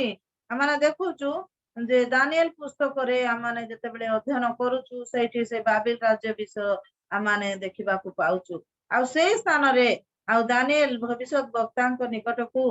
ଆଉ ପ୍ରଭୁଙ୍କର ଏଇ ଯୋଉ 70 ବର୍ଷର ନିର୍ବାସନ ଦଣ୍ଡ ଭୋଗ କରିବା ପରେ ଆଉ ତାଙ୍କୁ ଯୋଉ ପ୍ରଭୁ ତାଙ୍କ ନିକଟକୁ ପୁନର୍ବାର ସଂଗ୍ରହ କରିବା ପାଇଁ ଚାହୁଁଛନ୍ତି ସେଇ ବିଷୟ ସେ ଜାଣିବାକୁ ପାଇଛନ୍ତି। ଆଉ ତାପରେ ସେ କଣ କରିଛନ୍ତି, ଯେତେବେଳେ ସେ 70 ବର୍ଷ ଶେଷରେ ଆଉ ସେ ପୁନର୍ବାର ଜେରୁସାଲେମକୁ ସେମାନଙ୍କର ପ୍ରତ୍ୟାବର୍ତ୍ତନର ଆବଶ୍ୟକତା ରହିଛି, ପୁନର୍ବାର ପ୍ରଭୁଙ୍କ ନିକଟକୁ ଫେରି ଆସିବାର ଆବଶ୍ୟକତା ରହିଛି। ଆଉ ସେଇ ବିଷୟକୁ ଦେଖି ସେ କଣ କରୁଛନ୍ତି ନା ଉପବାସ ଆଉ ଚୋଟ ପରିଧାନ, ଭସ୍ମ ଲେପନ କରି ପ୍ରାର୍ଥନା ଏବଂ ବିନତି ଦ୍ୱାରା ପ୍ରଭୁ ପରମେଶ୍ୱରଙ୍କର ଅନ୍ୱେଷଣ କରିବା ପାଇଁ ତାହାଙ୍କ ପ୍ରତି ଦୃଷ୍ଟିପାତ କଲି ବୋଲି ଏଇଠି ଦାନିଏଲ କହୁଛନ୍ତି। ଯେ ସେ କଣ କଲେ ନା ଉପବାସ କଲେ, ଚଟ ପରିଧାନ କଲେ ଅର୍ଥାତ୍ ଗୋଟେ ଅଖା ବସ୍ତ୍ର ପିନ୍ଧିଲେ ଆଉ ଭସ୍ମ ଉପରେ ସେ ଭସ୍ମରେ ଦେହକୁ ସେ ସମ୍ପୂର୍ଣ୍ଣ ଭାବରେ ବଳି ହେଲେ। ଆଉ ତାପରେ ସେ ପ୍ରାର୍ଥନା ଆଉ ବିନତି କରିକି ପ୍ରଭୁଙ୍କ ପ୍ରତି ସେ ଅନ୍ୱେଷଣ କରୁଛନ୍ତି, ଦୃଷ୍ଟିପାତ କରୁଛନ୍ତି ପ୍ରଭୁଙ୍କ ନିକଟକୁ। ପ୍ରଭୁ ଆଉ ତୁମର ଲୋକମାନଙ୍କର ଏଇ ଯୋଉ ପାପ, ତୁମର ଲୋକମାନଙ୍କର ଏଇ ଯୋଉ ବିମୁଖ ଆଉ ସେମାନଙ୍କୁ ତୁମେ ଆଉ ରକ୍ଷା କର, ଆଉ ତୁମେ ସେମାନଙ୍କୁ ପୁନର୍ବାର ଫେରେଇ ନିଅ ବୋଲି ସେ ଦୃଷ୍ଟିପାତ କରୁଛନ୍ତି। ଆଉ ଈଶ୍ୱରଙ୍କ ନିକଟରେ ସେ ପ୍ରାର୍ଥନା କରୁଛନ୍ତି। ଆଜି ସେ କଣ ପ୍ରାର୍ଥନା ଆଉ ବିନତି ଦ୍ୱାରା ସେ ପ୍ରାର୍ଥନା କଣ କରୁଛନ୍ତି, ପ୍ରଭୁଙ୍କ ନିକଟରେ ସେ ଉପସ୍ଥିତ ହଉଛନ୍ତି, ଅନ୍ୱେଷଣ କରୁଛନ୍ତି ପ୍ରଭୁଙ୍କୁ ଆଉ ତାହାଙ୍କ ପ୍ରତି ସେ ଦୃଷ୍ଟିପାତ କରୁଛନ୍ତି। ଆଜି ପ୍ରକୃତରେ ଏଇଠି ଆମେ ଦେଖିବାକୁ ପାଉଛୁ ଜିରିମିୟ ପୁସ୍ତକର ଭାବବାଣୀ ଆଜି ଦାନିଏଲ ପୁସ୍ତକରେ ସଫଳ ହେଇଯାଉଛି। ତ ସେଇଠି ସେ ଲୋକମାନେ କେମିତି ଆଉ ପ୍ରଭୁଙ୍କର ଅନ୍ୱେଷଣ କରିବେ, ପ୍ରଭୁଙ୍କୁ କେମିତି ସେମାନେ ପାଇବେ, ଆଉ ସେଇ ବିଷୟ ଆଜି ଆମେ ଦେଖିବାକୁ ପାଉଛୁ। ଯେ ପ୍ରଭୁ ସେମାନଙ୍କର ସେଇ ହୃଦୟକୁ ଭାଙ୍ଗି ଦିଅନ୍ତୁ, ପ୍ରଭୁ ସେମାନଙ୍କର ସେଇ କଠିନତାକୁ ଭାଙ୍ଗି ଦିଅନ୍ତୁ। ଜିହିଜିକଲ ପୁସ୍ତକ 11 ପର୍ବ 17ରୁ 19 ପଦ ଟିକେ ପାଠ କରିବା। ସେଇଠି କେମିତି ସେଇ କଠିନ ହୃଦୟ ଭାଙ୍ଗିକି ଆଉ ତାଙ୍କୁ ମାଂସମୟ ହୃଦୟ ଦିଆଯାଉଛି ଜିହିଜିକଲଙ୍କ ପୁସ୍ତକରେ ଆମେ ଦେଖିବାକୁ ପାଇବା। ଆଉ ସେଇଠି ଆମେ ପାଠ କରୁଥିବା ଆଉ ସେତେବେଳେ ଆମେ ପ୍ରଭୁଙ୍କ ନିକଟରେ ଆମମାନଙ୍କର ନିଜର ସେଇ କଠିନତାକୁ ଭାଙ୍ଗିବା ଆଉ ଆମେ ମଧ୍ୟ କୋମଳତାରେ ପ୍ରବେଶ କରିବା। ଆମେ ଅଧ୍ୟୟନ କରିବା ଜିହିଜିକଲ ତାର 11 ପର୍ବ 17ରୁ 19 ପଦ।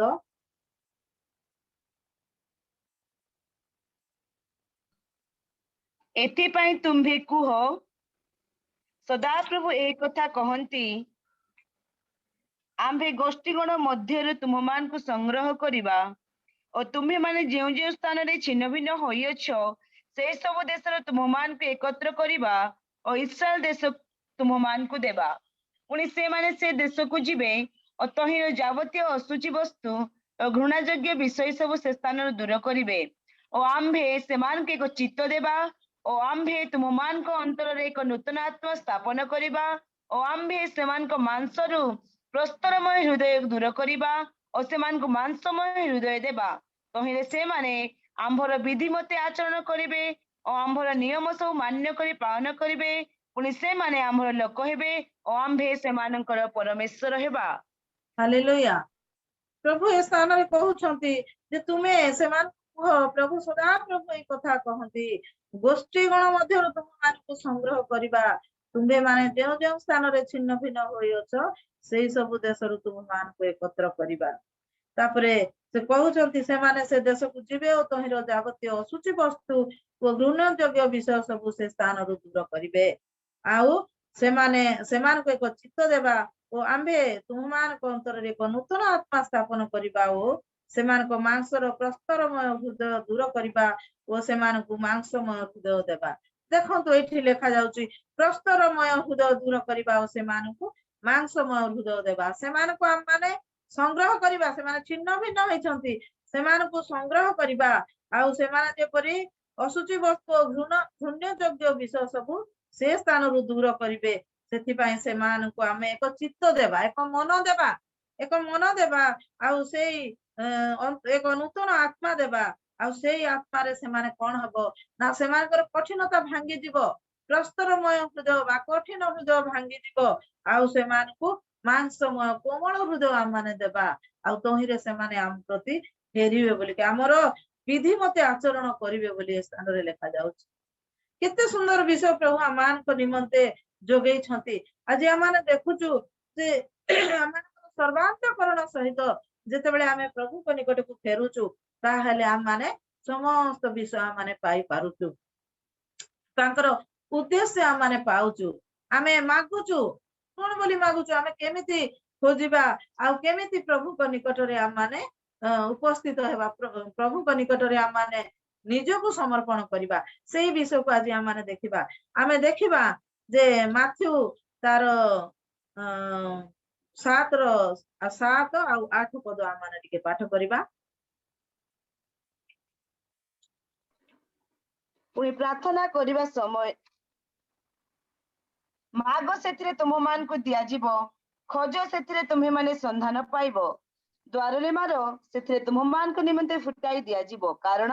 ଯେ କେହି ମାଗେ ସେ ପାଏ ଯେ ଖୋଜେ ସେ ସନ୍ଧାନ ପାଏ ଆଉ ଯେ ଦ୍ୱାରରେ ମାରେ ତାହା ନିମନ୍ତେ ଫିଟାଇ ଦିଆଯାଏ। ହାଲେଲୁୟା। ଏଠି ଆମେ ଦେଖୁଛୁ ଯେ ମାଗ ସେଥିରେ ତୁମମାନଙ୍କୁ ଦିଆଯିବ ଖୋଜ ଆଉ ତୁମ୍ଭେ ମାନେ ସନ୍ଧାନ ପାଇବ ଦ୍ୱାରରେ ମାର ସେଥିରେ ତୁମମାନଙ୍କ ନିମନ୍ତେ ଦ୍ୱାର ଫିଟାଇ ଦିଆଯିବ। ଆଜି ମାଗିବା କଣ ମାଗିବା ଆଜି ଆମମାନେ ପ୍ରଭୁଙ୍କ ନିକଟରେ କଣ ମାଗିବା ଆଉ ଆମମାନେ ତାଙ୍କର ସେ ଉଦ୍ଦେଶ୍ୟ ପାଇପାରିବା ଆଜି ମାଗିବା ନିମନ୍ତେ ଆମମାନଙ୍କର ପ୍ରାର୍ଥନୀୟ ବିଷୟ କଣ ରହିଛି ତାହା ଆଜି ଆମମାନେ ଟିକେ ଦେଖିବା ଯେ ମାଗିବା ନିମନ୍ତେ ଆଉ ଆମମାନେ କଣ କରିବା ନା ସେଇ ମାଥ୍ୟୁ 6:33 ପଦ ଟିକେ ପାଠ କରିବା।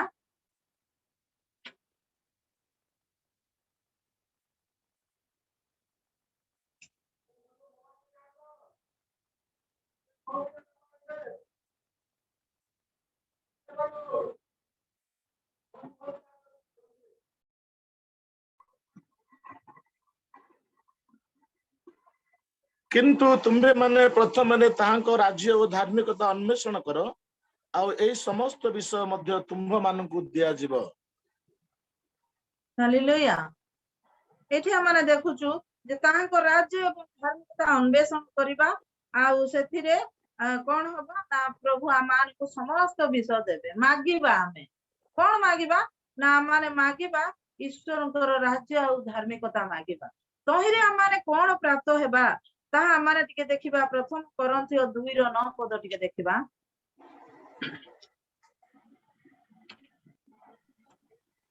କିନ୍ତୁ ଯେପରି ଲେଖା ଅଛି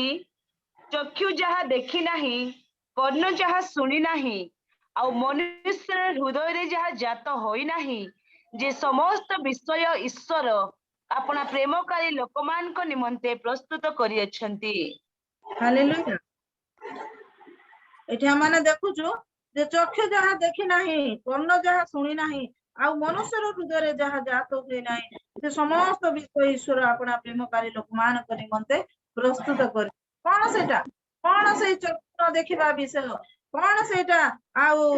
କର୍ଣ୍ଣରେ ଯାହା ଶୁଣା ଯାଇ ନାହିଁ ଆଉ ହୃଦୟରେ ଯାହା ଜାତ ହୋଇନାହିଁ ମନୁଷ୍ୟ ଭାବରେ ଆଜି ଆମମାନେ ଦେଖିବା ଯେ ଆମେ ସ୍ୱର୍ଗ ରାଜ୍ୟ ବିଷୟ ପରିତ୍ରାଣ ବିଷୟ ଯଦି ଆମମାନେ ଚିନ୍ତା କରିବା ତାହେଲେ ଆମମାନେ କଣ ଭାବିଥିଲୁ କି ଆମେ ପରିତ୍ରାଣ ପାଇବା ଆମେ ସ୍ୱର୍ଗ ରାଜ୍ୟକୁ ପ୍ରବେଶ କରିବା ପ୍ରଭୁ ଆମମାନଙ୍କୁ ଉଦ୍ଧାର କରିବେ ଆମମାନେ ନିଶ୍ଚୟ ଏ ବିଷୟ ମାନେ ଜାଣିନଥାଉ ଆମମାନେ ସେଇ ପ୍ରଥମ କରନ୍ଥୀୟ 1:30 ପଦକୁ ଦେଖିବା ସେଇଠି କଣ ଲେଖାଯାଏ କିନ୍ତୁ ତାହାଙ୍କ ହେତୁ ତୁମ୍ଭେମାନେ ଖ୍ରୀଷ୍ଟ ଯୀଶୁଙ୍କ ଠାରେ ଅଛ ସେ ଈଶ୍ୱରଙ୍କ ଠାରୁ ଆମମାନଙ୍କ ନିମନ୍ତେ ଜ୍ଞାନ ଅର୍ଥାତ ଧାର୍ମିକତା ପବିତ୍ରତା ଓ ମୁକ୍ତି ସ୍ୱରୂପ ହୋଇଅଛନ୍ତି। ହାଲେଲୁୟା। ସେ ଆମମାନଙ୍କ ନିମନ୍ତେ ଜ୍ଞାନ ଧାର୍ମିକତା ପବିତ୍ରତା ଓ ମୁକ୍ତି ସ୍ୱରୂପ ହୋଇଅଛନ୍ତି ବୋଲିକି ଦେଖାଯାଉଛି ସେଟା ଯୋଉଟା କି ଆମମାନଙ୍କର ଚକ୍ଷୁ ଦେଖି ନଥିଲା ଯୋଉଟା କି ଆମମାନଙ୍କର କର୍ଣ୍ଣ ଶୁଣି ନଥିଲା ଯାହାକି ଆମର ହୃଦୟରେ ଜାତ ହୋଇନଥିଲା ସେଇ ବିଷୟ ଏଇଟା ହଉଛି ଧାର୍ମିକତା ପବିତ୍ରତା ଏବଂ ମୁକ୍ତି ପ୍ରଭୁ ଆମମାନଙ୍କ ନିମନ୍ତେ ରଖିଛନ୍ତି ଆମେ ଖୋଜି ମାଗିବା कौन मागिबा ईश्वर राज्य धार्मिकता मागिबा आउ से प्रभु आम निमंते जो रखिछंती चक्षु न देखिबा विषय आ हृदय जात विषय कर्णरे न शुणिथिबा विषय आ सेटा प्रभु आम निमंते एटा रखिछंती धार्मिकता पवित्रता मुक्ति ए विषय को प्रभु आम रखिछंती एटा को आम माने पाइबा आमे जेतेबेले मागिबा सेतेबेले ए विषय को आम माने पाई परिबा प्रभु आम को आशीर्वाद करंतु तापरे आम माने देखिबा जे खोजिबा आज आम माने कोन खोजिबा आ केमिति खोजिबार आवश्यकता रहिछि आम माने देखिबा हितोपदेश 8 पर्व 17 पद टिके पाठ करिबा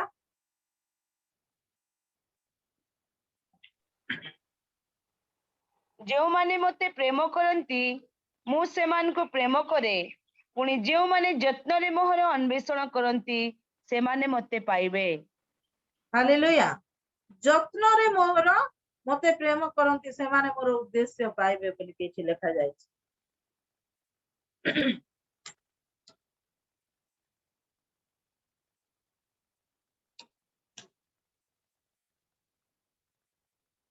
जो माने मते प्रेम करंती मु से मानको प्रेम करे पुणी जो माने जत्न रे मोहर अन्वेषण करंती से माने मते पाइबे जो माने जत्न रे मोहर अन्वेषण करंती खोजिबा अन्वेषण करिबा खोजिबा जत्न रे खोजिबा आम माने ताहेले आम माने कोन करिबा तांकर उद्देश्य पाइबा केते सुंदर विषय प्रभु आमान कहिथे आज जोगांती जे जो माने जत्न रे अन्वेषण करंती जत्न रे जदि आमे अन्वेषण करिबा नाही जाच्छता भाबरे आम माने प्रभुकर अन्वेषण करिबा नाही आम माने जुआड़े सियाड़े प्रभुकर अन्वेषण करिबा नाही आमे जोठी सेठी प्रभु को खोजिबा नाही काहे कि प्रभु को जदि आमे खोजिबा जत्न सहकारे आम माने खोजिबा आज से दिन दानिएल कोन कले प्रार्थना एवं विनती द्वारा से ईश्वर प्रति दृष्टिपात कले आ से प्रकार आज आम मान जीवन रे मध्य प्रार्थना एवं विनती करिबा आ आम माने देखुचु जे गीत संहिता 1 पर्व तार 2 पद रे लिखा जाए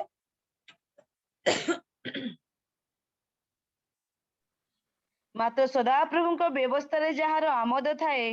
ଓ ଯେ ଦିବାରାତ୍ର ତାହାଙ୍କର ବ୍ୟବସ୍ଥା ଧ୍ୟାନ କରେ ସେ ଧନ୍ୟ हालेलुया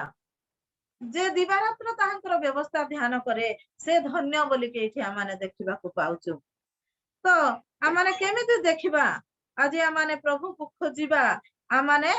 केमिति ध्यान रे खोजिबा प्रभु को दिवारात्र आमे ध्यान करी के खोजिबा प्रभु को ताहले आमे पाइबा आमे जंगल रे खोजिबा नाही पहाड़ पर्वत रे खोजिबा नाही समुद्र रे खोजिबा नाही कि आमाने रास्ता घाट रे कि कोठी जनगहली पूर्ण स्थान रे कि को टाउन भितरे कि कोठी गोटे जाई के आमे राजबाटी खोजिबा नाही प्रभु को से दिन हेरोद माने जाई के हेरोदଙ୍କ निकटକୁ जाई के पंडित माने यीशु को खोजिथिले किंतु सेठी से माने पाइ नथिले सेही स्थान रे यीशु नाहंती यीशु प्रत्येकଙ୍କ हृदय रे अछंती आ माने देखुचु प्रथम करंथियो तार 3 पर्व 16 पद रे लिखा जाय तू मानक शरीर मोर मंदिर बोली के आज आ मानकर ए मंदिर को आमानकर ए शरीर को आमे प्रभु को निमंते कोन करबा प्रस्तुत करबा केमिति प्रस्तुत करबा आ रोमियो तार 12 पर्व 1 पद रे लिखा जाय जे तुमर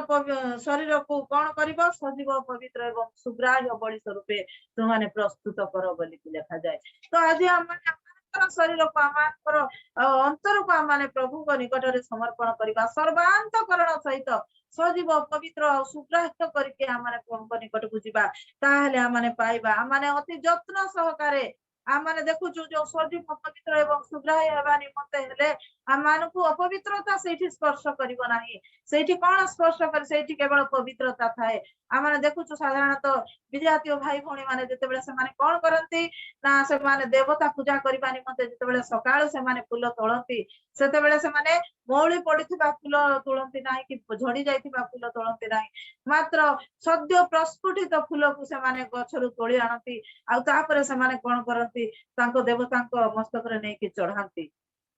आ सेटा को केही स्पर्श करि नथिबे प्रथम फूल आउ राति रे फुटिथिबा आ सकाळ से माने सेटा तोळी कि नै कि आ से मानको देवतांको से माने अर्पण करंती आज आमान को प्रभु मध्य सेही प्रकार एक सजीव पवित्र एवं सुग्राह्य कहा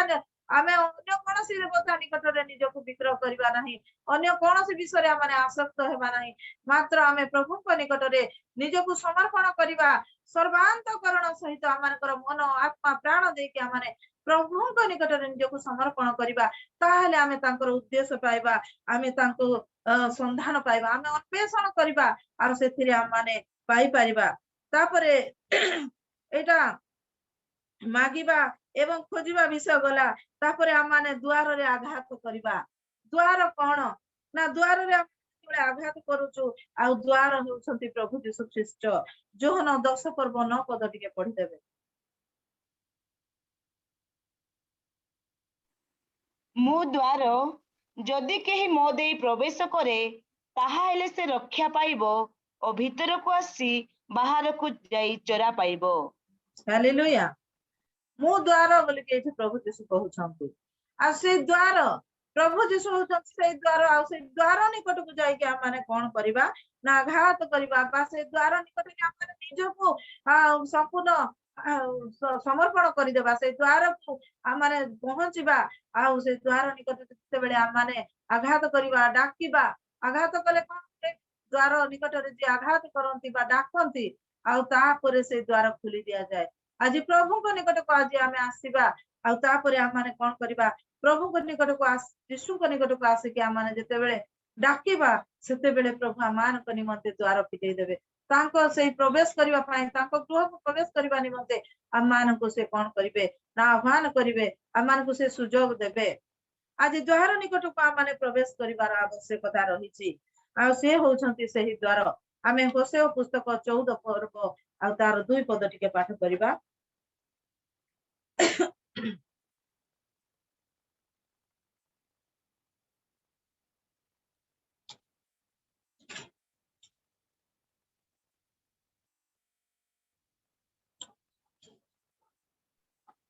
ଏ ନିମନ୍ତେ ଦେଖ,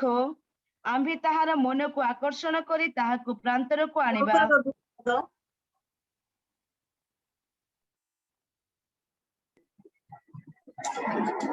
ତୁମେ ମାନେ ବାକ୍ୟ ସଙ୍ଗରେ ଘେନି ସଦାପ୍ରଭୁଙ୍କ ନିକଟକୁ ଫେରି ଆସ। ତାହାଙ୍କୁ କୁହ, ଅଧର୍ମ ସକଳ ହରଣ କର ଓ ଯାହା ଉତ୍ତମ ତାହା ଗ୍ରହଣ କର। ତହିଁରେ ଆମ୍ଭେ ମାନେ ଆପଣ ଆପଣ ଉଷ୍ଟାଧରର ଉପହାର ବୃଷ ରୂପରେ ଉତ୍ସର୍ଗ କରିବା। ପ୍ରଭୁ ଆଶୀର୍ବାଦ କରନ୍ତୁ ଏ ବାକ୍ୟ ଦ୍ୱାରା। ସେ କହୁଛନ୍ତି ହୋସେୟ ପୁସ୍ତକରେ ଯେ ତୁମେ ମାନେ ବାକ୍ୟ ସଙ୍ଗରେ ଘେନି ସଦା ପ୍ରଭୁଙ୍କ ନିକଟକୁ ଫେରି ଆସ। ବାକ୍ୟ ସଙ୍ଗରେ ଘେନି ସଦା ପ୍ରଭୁଙ୍କ ନିକଟକୁ ଫେରି ଆସ। ବାକ୍ୟ ହଉଛନ୍ତି ପ୍ରଭୁ ଯୀଶୁ ଖ୍ରୀଷ୍ଟ। ଆଉ ସେଇ ପ୍ରଭୁ ଯୀଶୁ ଖ୍ରୀଷ୍ଟଙ୍କୁ ଧରିକି ଆମେ କଣ କରିବା? ଈଶ୍ୱରଙ୍କ ନିକଟକୁ ଯିବା, ଆଉ ସେଇଥିରେ ସେ ତାହାଙ୍କୁ କୁହ, ଅଧର୍ମ ସକଳ ହରଣ କର, ଯାହା ଉତ୍ତମ ତାହା ଗ୍ରହଣ କର। ଆମମାନଙ୍କର ପାପ ଅପରାଧ ମାର୍ଜନା କର ପ୍ରଭୁ, ଆଉ ଯାହା ଉତ୍ତମ। ତାଙ୍କ ଦୃଷ୍ଟିରେ କଣ ଉତ୍ତମ ନା ଆମମାନଙ୍କର ଏଇ ଯୋଉ ସଜୀବ ପବିତ୍ର ଆଉ ସୁଗ୍ରାହ୍ୟ ବଳି ଉପରେ ଉତ୍ସର୍ଗୀକୃତ ହେଇଥିବା ଅନ୍ତଃକରଣ, ଆଉ ସେଇଟା ଯଦି ପ୍ରଭୁଙ୍କ ନିକଟରେ ଆମେ ପବିତ୍ର ଭାବରେ ଆଉ ଉପସ୍ଥାପନ କରିବା, ତାହେଲେ ପ୍ରଭୁ ଆମମାନଙ୍କୁ ଅନୁଗ୍ରହ କରିବେ, ଆଶୀର୍ବାଦ କରିବେ, ଆଉ ସେଇ ଉତ୍ତମ ବିଷୟକୁ ସେ ଆମମାନଙ୍କୁ ପ୍ରଦାନ କରିବେ, ଆଉ ଆମମାନଙ୍କର ପାପ ଅପରାଧ ସେ ମାର୍ଜନା କରିବେ। ଆଉ ତାପରେ ଲେଖା ହଉଛି, ତହିଁରେ ଆମ୍ଭେ ମାନେ ଆପଣା ଆପଣା ଓଷ୍ଠାଧରର ଉପହାର ଆମମାନଙ୍କର ମୁଖରେ ପ୍ରଭୁଙ୍କର ଯୋଉ ପ୍ରଶଂସା କରୁଛୁ, ସେଇଟା ହଉଛି ତାଙ୍କ ନିମନ୍ତେ ଆଉ ବୃଷ ରୂପରେ ଉତ୍ସର୍ଗ କରିବା, ବା ସେ ବଳିଦାନ ବଳି ରୂପରେ ଆଜି ଆମେ ପ୍ରଭୁଙ୍କର ନିମନ୍ତେ ଆମମାନଙ୍କର ମୁଖର ଓଷ୍ଠାଧାରର ପ୍ରଶଂସାକୁ ଆମେ ଉତ୍ସର୍ଗ କରିବା। ପ୍ରଭୁଙ୍କ ନିକଟରେ ସଜୀବ ପବିତ୍ର ଏବଂ ସୁଗ୍ରାହ୍ୟ ବଳି ରୂପରେ ଆମେ ତାଙ୍କ ନିକଟରେ ଉତ୍ସର୍ଗ କରିବାର ଆବଶ୍ୟକତା ରହିଛି। ପ୍ରଭୁ ଆମମାନଙ୍କୁ ଅନୁଗ୍ରହ କରିଛନ୍ତି। ଆଜି ସେ ଦ୍ୱାର ନିକଟରେ ଯେତେବେଳେ ଆମେ ପହଞ୍ଚୁଛୁ, ଦ୍ୱାର ନିକଟରେ ଆଘାତ କରିବା, ସେତେବେଳେ ଆମେ ନିଜ ନିଜକୁ ସମ୍ପୂର୍ଣ୍ଣ ଭାବରେ ସଜୀବ ପବିତ୍ର ଆଉ ସୁଗ୍ରାହ୍ୟ ରୂପରେ ଆମେ ପ୍ରଭୁଙ୍କ ନିକଟରେ ଉପସ୍ଥାପିତ କରିବା। କାହିଁକି? ପ୍ରଭୁ ଆମମାନଙ୍କୁ ଅନୁଗ୍ରହ କରିଛନ୍ତି। ପ୍ରଭୁ ଆମମାନଙ୍କୁ ତାଙ୍କର ରକ୍ତରେ ଆମମାନଙ୍କୁ ଜୟ କରିଛନ୍ତି। ସେ ଆମମାନଙ୍କର ଅଧାର୍ମିକତା ନେଇକି ସେ ଆମମାନଙ୍କୁ କଣ କରିଛନ୍ତି? ଧାର୍ମିକତା ପ୍ରଦାନ କରିଛନ୍ତି। ଆଜି ତାଙ୍କର ପରିତ୍ରାଣ ଆମମାନଙ୍କ ନିକଟରେ ଉପସ୍ଥିତ ହୋଇଅଛି। ସେଥିପାଇଁ ପ୍ରଭୁ ଆମମାନଙ୍କୁ ଆଶୀର୍ବାଦ କରନ୍ତୁ। ଆମେ ଆଉ ଗୋଟିଏ ପଦ ପାଠ କରିବା, ଆଉ ତାପରେ ଶେଷ କରିବା। ଯେଶାୟା 55 ପର୍ବ 6 ପଦରେ ଲେଖାଯାଏ, जे पर्यंत सदा प्रभु उद्देश्य मिलुअछि से पर्यंत ताहांको अन्वेषण कर से पर्यंत से निकट रे अछंती से पर्यंत ताहांको ठारे प्रार्थना कर हालेलुया प्रभु ए वाक्य सुन बुझिबा पय हमको आशीर्वाद करंतु एठी से कहउछंती जे पर्यंत सदा प्रभुकर उद्देश्य मिलुअछि आज सदा प्रभु उद्देश्य केमिति मिलुछि देखंतु आ मानक निकट रे प्रभुकर वाक्य प्रचारित होउछि अनेक पालक प्रचारक आज्ञा माने प्रचार करि चालुछंती आज अनेक लोकन ठार माने वाक्य सुनिबा को पाउछु आज सदा प्रभुकर उद्देश्य हम एई प्रकार पाउछु विभिन्न माध्यम रे माने सदा प्रभुकर उद्देश्य पाई चालिछु आ ए उद्देश्य पाउथिबा पर्यंत माने ताहांको निकट रे कोन करबा ताहांकर अन्वेषण करबा आज अन्वेषण करबा संपूर्ण भाव रे माने प्रभु निकट रे पहुंचीबा पर्यंत आमाने अन्वेषण करि चालिबा जीवन रो शेष मुहूर्त पर्यंत जेते बेले आ मानकर शरीर रु आत्मा को काढी निया जीव प्राण वायु आम शरीर को छाड़ी जीव से पर्यंत आमे प्रभु निकट रे लागि रहिबा तांकर अन्वेषण करबा तांकर उद्देश्य आमाने पाइबा निश्चय पाइबा आमे जेतले अन्वेषण करबा निश्चय आमाने पाइ परिबा प्रभु हम समस्त को एही अल्प वाक्य द्वारा आशीर्वाद करंतु आ प्रत्येक को बुझिबा पई सहायता करंतु आमेन समस्त को प्रेज द लॉर्ड समस्त